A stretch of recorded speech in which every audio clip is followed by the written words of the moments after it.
good morning and welcome back sa aking YouTube channel. Andito na ulit ngayon ang inyong Ate Jaja. For today's vlog, I am gonna share with you lahat ng mga nabili natin sa Taytay. I know I was supposed to vlog this nung Sunday and share it with you all, but sobrang bagsak talaga ako ng weekend, guys. And sobrang init ng panahon, nakakaloka, 'di ba? Pag lumabas ka, Diyos ko, sobrang init.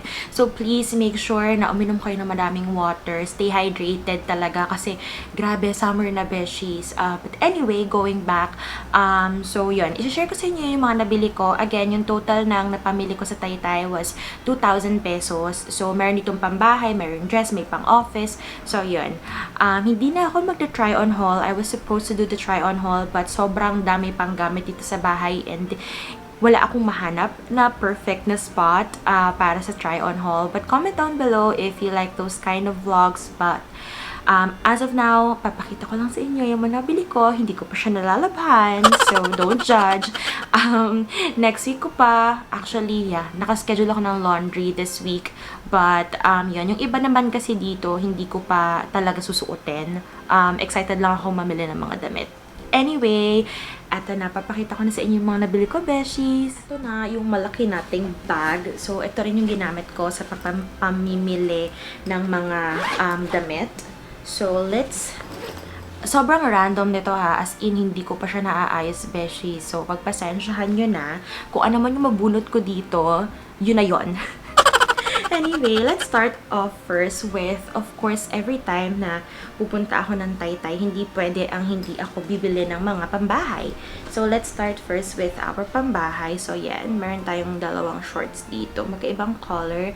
Favorite color ko yung yellow. So, I think I've mentioned it many times na. But yun, red and yellow kasi ipapartner ko siya sa another pambahay. But this one, I think nabili ko siya for 35 pesos. Napanood nyo naman siya dun sa nakaraan na vlog ko. Dun ko nilagay yung price. But yan, dalawang shorts, pambahay. And itaturno ko siya dito sa napaka-preskong tube top. Ayan. Ayan. Diba? Sobrang ano lang siya, beshies. Parang nabili ko siya 3 for 95 pesos. So, basta lahat ng mga napamili ko, 300 or less lang talaga kada item. Yan. Ito siya.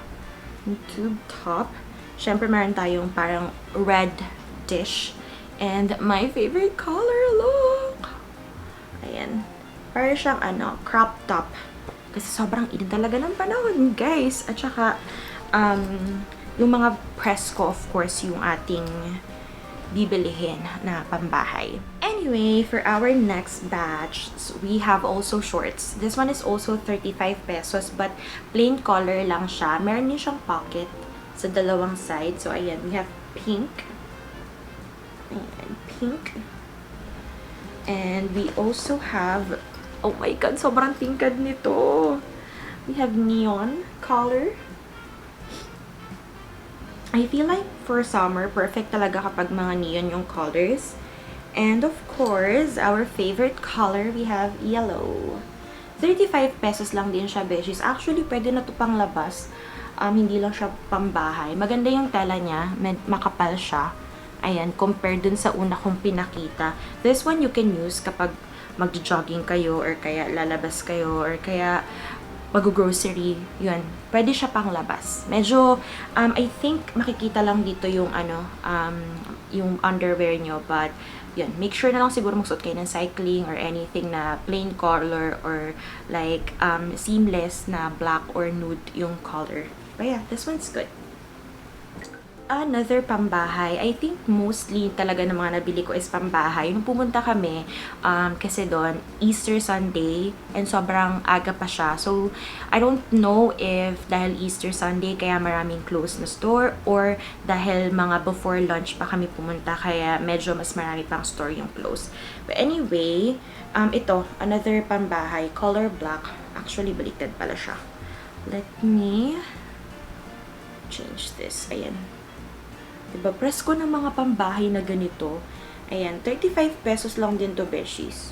So, yun. Another pambahay. And this one is also the top. Kasama siya ng tube top na nabili ko kanina. Ang hilig ko sa mga gantong color, yung mga bright na color ng top. or anything na damit, I like it. Kasi parang nakaka-happy lang. Ganun. Nakaka-happy. Anyway, let's see. Meron din tayo dito na nabili. If you've watched yung Taytay vlog nung pumunta kami, di ba may sinukat ako dong jumper na color brown? I bought the black version kasi parang feeling ko mas nakakapayat siyang tingnan kapag black. But yan, this one. Ayan. So, maganda yung tela niya. Ayan siya. Ayan. Tapos, ito naman siya. Parang may I don't know kung anong tawag sa tela na to, but yan, ito yung tela niya. And pinakabit ko na rin kay ate to. Medyo manipis nga lang yung buckle niya. Of course, hindi naman siya sobrang mahal. I think I bought this for 150 pesos. Yun, maganda siya kasi shorts. And I was supposed to partner this sa shirt na pink. But marami na akong nabiling pink. And maganda yung white dyan as pangloob, tapos naka-white sneakers ka. Kaya I bought this instead. This one, nabili ko naman siya for 60 pesos. Ito siya, beshies, oh. Ito yung mga uso na ano, meron siyang ganyan na style, yung parang pa-triangle something, pa-pyramid style.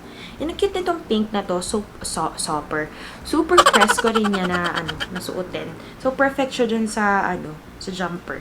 Mahilig ko sa mga jumper. I think, meron akong 4 na jumper, but hindi na siya kasya sa akin, sadly. Kasi mga jeans siya, tapos nung siya, sa mga ukay-ukay, ganon, or kaya sa mga bazaar, dun ko siya nabili.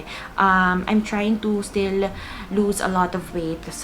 Medyo malayo pa ako sa aking goal, anyway. So, yun. Kapag excited na ako, hindi ko siya pinamigay, actually, kasi gusto ko nga yung mga jumper na style. Ang gusto kong mabili, though, is yung pants na jumper na style. But I'm happy na with yung ganito, mga shorts lang. Okay, next part of our haul. This one is a dress. Actually, black yung binili kong color. Sabi ko sa boyfriend ko, kasi yung boyfriend ko mahilig magsuot ng mga black na damit. Sabi ko sa kanya, wag mo nang papalitan yung damit na gusto mo. Ako na yung kakopya dun sa mga outfit mo kapag nagkita kami. But anyway, siya. And siya. Ito siya, yung top niya. I think I bought this for 200 pesos. Maganda siya, beshies, kasi what I like about this is, well, number 1 is, meron siyang very, very light na slit. Meron siyang light na slit dito sa may legs part. Hindi siya super haba. Ito lang yung slit niya, if you notice. Baba lang siya ng, ng legs nyo. But, parang siyang bodycon. Bodycon ba yung tawag dun? Because it will emphasize yung, shape na inyong katawan. Ayan. And then, yan. Maganda rin yung tela niya kasi hindi mainit. So, yun. Black yung color. Actually, perfect yung black na color. Kasi, di ba, maganda pang gala, presko, and you can match it with any type of shoes na gusto nyo. So, yun. I like this one. Next naman, di ba, ang dami kong napamili sa 2K beshies. Nakakaloka. This one is one of my favorites. Kasi, super haba niya na dress. Alam mo yung mga summer dress, beshies, yan. Ito siya. Ito yung start niya. And then, may garter siya sa likod. But look at that. Ganyan yung style. Mahaba siya, beshies. But, kahit 5 foot tall lang ako, hindi naman siya, mga siya, before magsakong, yung haba niya. Ayan. And then, flowy yung pagka-dress niya. Ayan. O, diba? For the endorser ng Mang Inasal. I love the color, actually, green. Kasi very rare lang yung mga ganito kong dress. Kapag nag-vlog ako, tapos sinuot ko tong mga dress na to, i-remind ko sa inyo na ito yung dress ko, kung saan ko nabili. I actually, hindi ko nang bet dito, though, it's just me na hindi ako mahilig magsuot ng mga ganito. Yung kita yung braso ko, kasi para akong boksingero. Alam mo yun, kasi sobrang hindi talaga, I'm not confident yet with my braso. Tapos meron akong mga to all the girls or men out there, meron akong keratosis pilaris. Ayun. I tried so many things na, but hindi talaga siya nawawala, and sobrang bumpy talaga siya. So, if any of you na meron nito, please comment down below. Baka meron kayong remedy or anything. I'm not sure if napapansin siya sa camera every time that I do vlogs, but yun. So, medyo hindi pa ako confident. Kumbaga, I'm trying still to embrace it. And sabi ko nga, 'di ba, dati naman sa mga dati kong vlog, if napanood niyo yun, sobrang talagang laki ko. So, yun, nagpapapayat pa ako ng onte. But this one though, I bought, nung napanood niyo yung Macau na vlog ko, di ba may knitted ako doon na jacket. Bumili ako noon, but green version. So, pa-partner ko siya dito. Anyway, so yan. I'll let you know, beshies, if maging confident na ako sa aking mga braso. Kasi parang, ako, anytime is Manny Pacquiao level na yung pang-boxingero level, sabi nga ni Pepper. Anyway, so off to our next. Konti na lang to. Actually, dalawa na lang pala yung dito. Dalawa na lang. Yeah, this one is nabili ko siya sa sa TikTok yun. For laundry kasi itong bag na to eh. Anyway, this one is a very nice because mahaba siya na dress. I'm gonna wear this sa office. Maganda rin yung tela. I think uso yung mga ganitong tela ngayon, beshies. Parang siyang silky na type. Tapos, sobrang cotton yung peg niya. Ayan. Pure blue lang yung color nito. It reminds me of Pia Wears Backgown. Alam mo naman talaga Miss Universe. But, you know, I really like the color. Sobrang, I think, ilan pa lang yung dress ko na blue. Or not this type of color. Like yung pagka-blue niya. Hindi siya turtleneck style. Medyo mataas lang talaga yung leeg. Mataas lang talaga yung pagka-color niya. But this one, sobrang haba niya. Ayan, I need to wear this with the heels.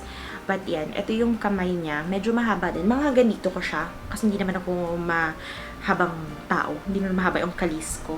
Anyway, ayan. Ayan siya. Very nice. Ayan. I will try my best to take a picture of it kapag suot ko na siya. And then post ko na lang sa Instagram ko. So if you're not following me yet on my Instagram, check niyo yung link down below to subscribe. Mag-follow na rin kayo dun para makita nyo kapag ito na yung suot ko. Ayan, sobrang haba ng dress na yan. Diba? Ang bongga. And to our last but not the least dress. This one, nung nakita ko siya, ang dress na ito, sabi ko ang gandang pang office. Pero, nung suot ko na siya, beshies, daig ko pa ang aabay. Daig ko pa ang aabay talagang, mo yun, for the maid of honor or for the bridesmaid talaga tong dress na to, Zay. Kasi parang yung naging style niya, parang Filipiniana. Alam niyo, may ganun siya. This one is so pretty though. Ayan o. Ito yung top niya. Ganyan siyang pagka-pink. And sobrang haba ng dress na to. Ayan. So, imagine. Tas zipper pala siya. Nasi-zipper siya. Anyway, plan ko siya isuot bukas sa office para maganda yung suot ko sa namin. Meeting namin. Ayaw magpatalo meeting pero ganda yung suot. Anyway, ayan. Ito siya. Ayan. Ang ganda ng color niya talaga, guys. Tapos yan, mahaba talaga siya. So, I really, really have to wear heels pag suot to. And, ayun nga, sabi ko sa inyo, look. Ganito siya, Tapos may garter siya dun sa kamay. So, parang siyang naka-puff. Puff. Anyway, I like this. I like this dress. Kailangan ko na itong labhan dahil I'm gonna wear this tomorrow. Yeah, that's what I want to wear tomorrow. Para talagang brighten talaga yung day ng mga makakamiting ko dahil very floral and very pink yung color. I think I saw this na meron ding green. Marami pa ibang color nito but I prefer this one.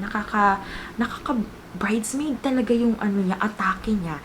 Alam mo yung mga pang lumang sinauna na theme, yung mga Filipiniana na theme, ganon yung peg niya. I'm gonna take a selfie tomorrow while wearing this. And yun, I'll take a picture na lang with my workmates para makita niyo yung effect neto. I think I bought this for $250 or less than 300 ko lang siya nabili. Ayan. super nice. Ang problema ko lang dito though is bilang growing up siguro, I think ito yung naging effect ng pagtatanggal sa akin ni mama ng mga, alam niyo yun, yung mga, ano ba tawag doon? Yung mga brand, yung mga nakadikit sa likod. Growing up, laging tinatanggal ni mama yun kasi Makati daw, Makati daw. So, ayan, ang ending, hindi ako nasanay sa mga ganon. Lahat halos ng damit ko, kahit branded siya, tinatanggal ni mama yung nakalagay sa likod. Although, ngayon hindi naman na siya super OA na nakangati pa rin ako. But, yun, yung tela nga lang nitong top part na to, ayan, medyo makatikati siya ng very, very light. But, you know, sabi nga nila, tiis ganda.